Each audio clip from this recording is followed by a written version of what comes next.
Kenapa kita mengucapkan banyak kalimat zikir tapi tidak terjadi keajaiban-keajaiban dalam hidup kita?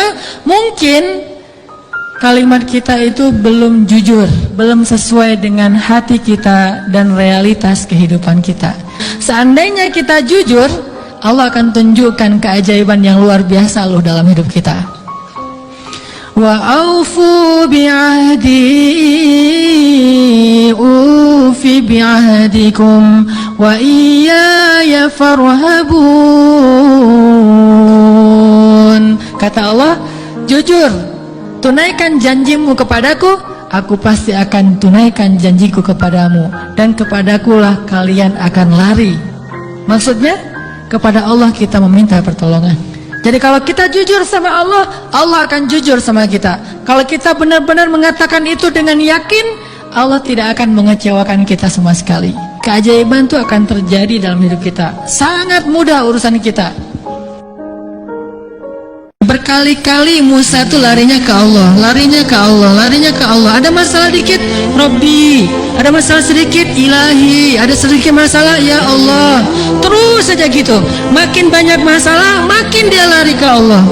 Makin dia labil, makin dia mendekat ke Allah. Makin dia ngerasa beban hidupnya makin berat, makin dia sering sujud. Kemana lagi kita mau lari kalau bukan kepada Allah? Adakah yang menyambut kedatangan hamba-hamba yang lemah lebih baik daripada sambutan Allah? Adakah yang lebih sabar mendengar curhat hamba-hambanya daripada sabarnya Allah mendengar curhat kita?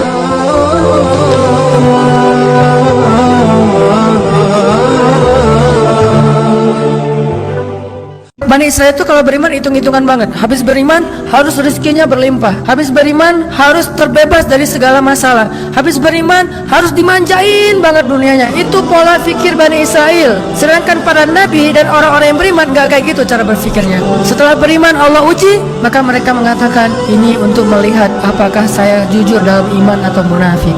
Seperti kata Bilal, ketika Bilal beriman, dengan qadarullah dia ketahuan imannya oleh tuannya Umayyah bin Khalaf, lalu disiksa oleh Umayyah bin Khalaf. Setelah disiksa berhari-hari, Umayyah ngomong gini, Bilal, mana Tuhan kamu? Coba lihat tuh, kamu disiksa-siksa, Tuhan kamu gak pernah ngebelain kamu, Muhammad juga gak pernah ngebelain kamu. Jadi kamu tuh sebetulnya kasihan, tinggal sendiri, gak pernah dibelain oleh siapa-siapa. Kalau gak saya nyelamatin kamu, kamu akan celaka, wahai Bilal. Apa kata Bilal? Ya Umayyah, kalau saya diuji atau disiksa karena keimanan saya, itu berarti Allah ingin melihat kesabaran saya. Maka kalian akan melihat saya akan lebih sabar daripada laki-laki Arab, dan akan lebih kuat daripada gunung Uhud.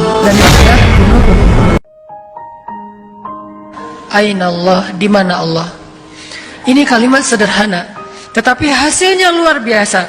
Ketika kita bisa mengatakan Aina Allah, di mana Allah, sehingga kita selamat dari suatu perkara yang Allah benci, maka kita akan diselamatkan oleh Allah Subhanahu wa Ta'ala dari perkara yang kita benci.